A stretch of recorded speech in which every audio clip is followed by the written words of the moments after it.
What's up, everybody? Welcome back to the House of Shred. My name's Brett.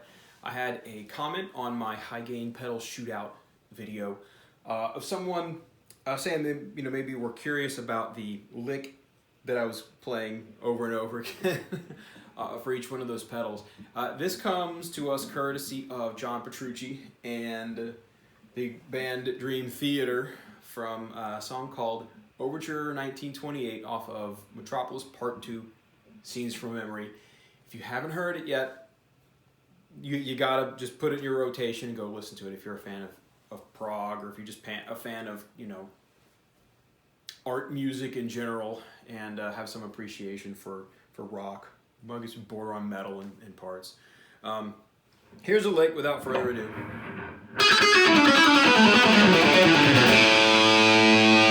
Play it for you again, a little slower.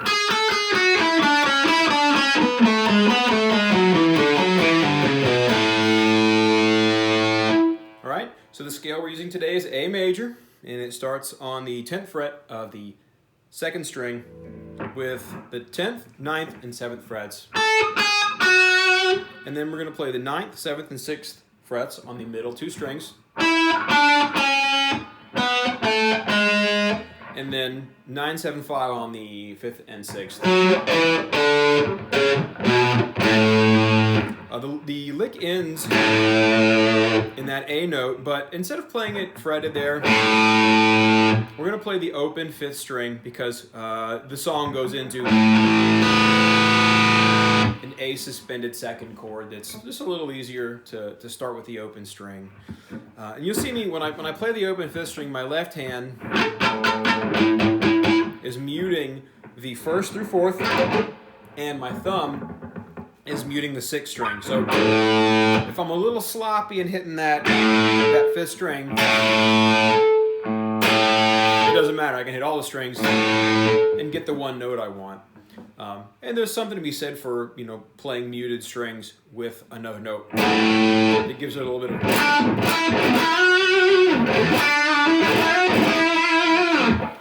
bit of extra girth. So, all right. So without further ado, here's the lick. We're going to start on the 2nd string, and we're playing in a downward pick slanted kind of posture where our downstrokes will bury the pick through the plane of the strings, and our upstrokes will pull away from the strings. This is to facilitate string changes after even numbers of notes, which is what we're playing here. So the first, the 2nd string notes go down, up, down, up. All right, and the 3rd string.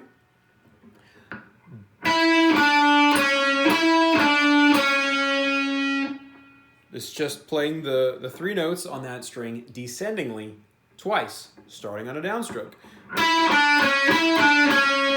The 4th string, same thing, same frets and everything. The 5th string, we're going to bring the 1st finger back a fret. We're going to play 9, 7, 5 twice. And then on the 6th string, we're going to play down on the 9th fret, up on the 7th fret, down on the open 5th string.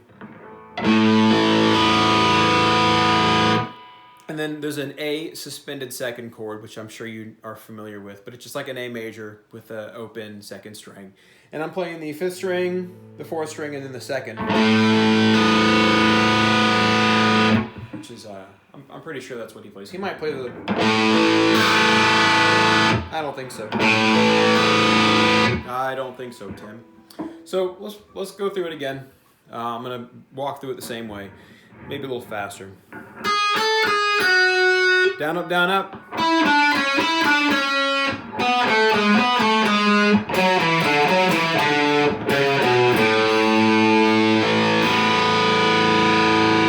All right, so this time in time, but slower than it is on the album.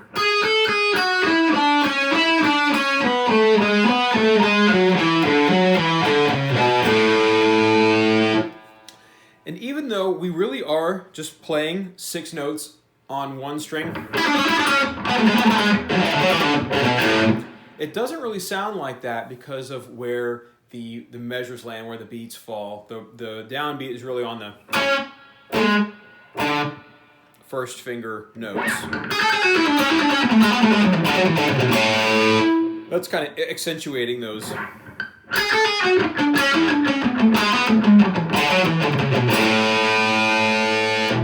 But once you get it down, this is a lick that just kind of will flow. You're not fighting anything. It's not one of these like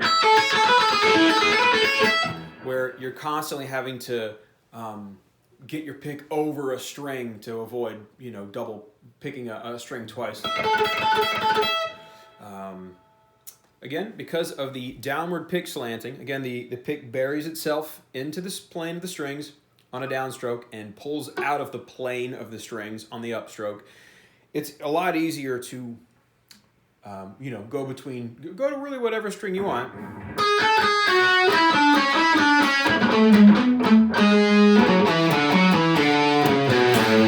Like I could go from the second string to the fifth string.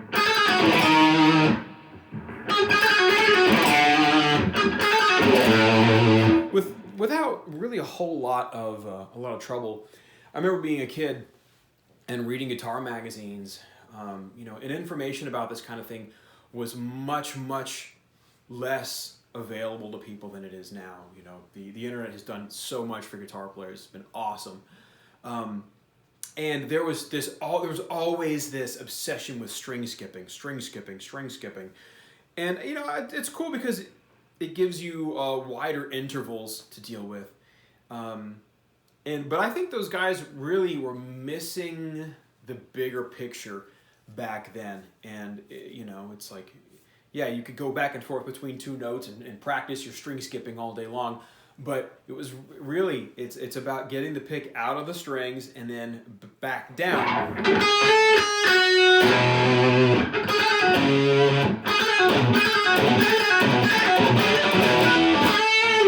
That was the problem we were trying to solve, more than anything else. And this is a great example if you're trying to get that pick slanting thing down. This is a good one to practice. Troy Grady if you go on YouTube and watch Cracking the Code, I think it's episode 9. I think it's called Down on the Upstroke or something like that. He has this thing called the Pop-Tarts lick. It goes like this.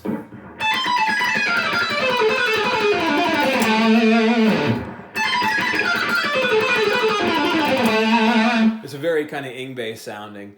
And I remember that was a revelation for me, even having played guitar for a long time at that point, to be able to play something that fast and that clean with no legato, no pull-offs, no bullcrap.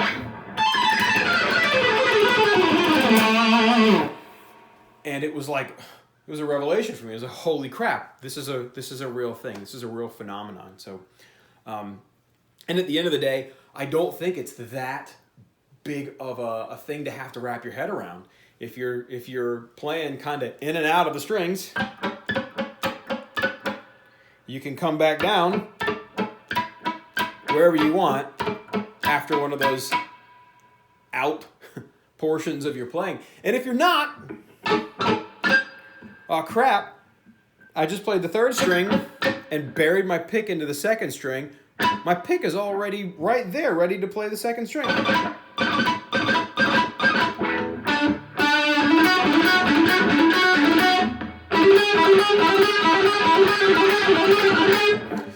And so without really a whole lot of work, I'm able to go and grab another note. I know I'm kind of deviating away from the lick. But this is the kind of thing I really want to drive home for people. And, there are still people who say that this is not worth focusing on in your playing. And go tell Yngwie, go tell Eric Johnson, go tell Marty Friedman. I mean, you see Marty Friedman, he plays with the, he's got like the most pick slant of anyone ever. And, go tell me Marty doesn't know what he's doing. Go tell me Yngwie and Eric Johnson and John McLaughlin and Albert Lee and all these guys have no idea what they're doing, of course. Maybe they don't know they're doing this necessarily because it is kind of a thing that you just kind of feel. I remember being a kid, being like 16, sitting in my bedroom at my parents' house and going...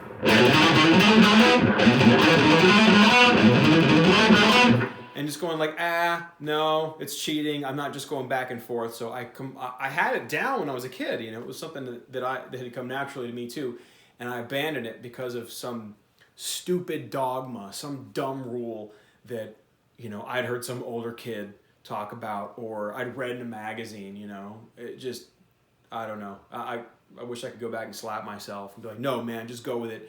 Anything that works, anything that sounds good, that sounds right, it's right. Just do it.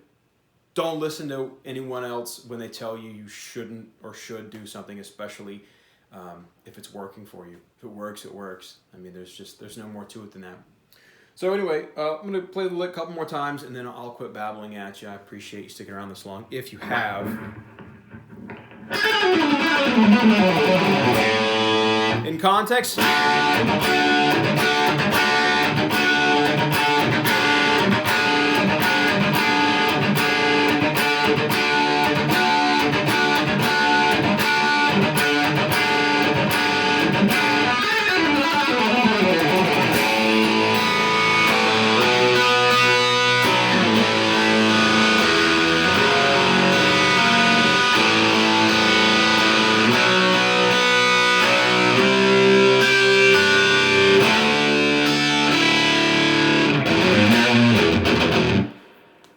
Play the next part, but that's the chunk of the song where this comes from.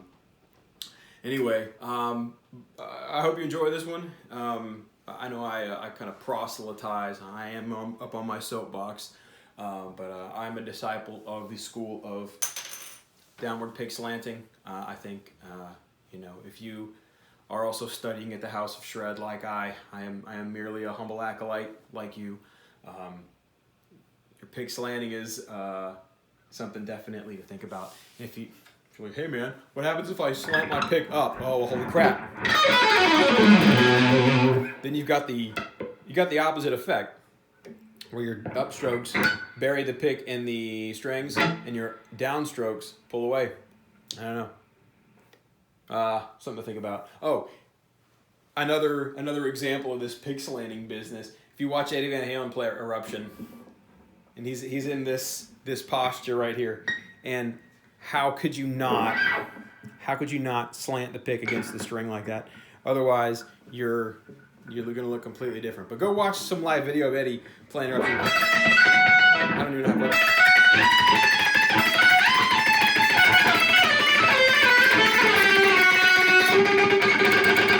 to. Down, up, down, up. Anyway. That's enough of me babbling on about pick slanting, Eddie Van Halen, Yngwie, Malmsteen, and Dream Theater. Appreciate you guys. Drop a like on this if you feel like it. If you think I've provided you any kind of information. If you did not think so, dislike it, and if you do so, please let me know why. You know, even if you're a jerk about it, I do appreciate the feedback. Thanks, guys. Cheers.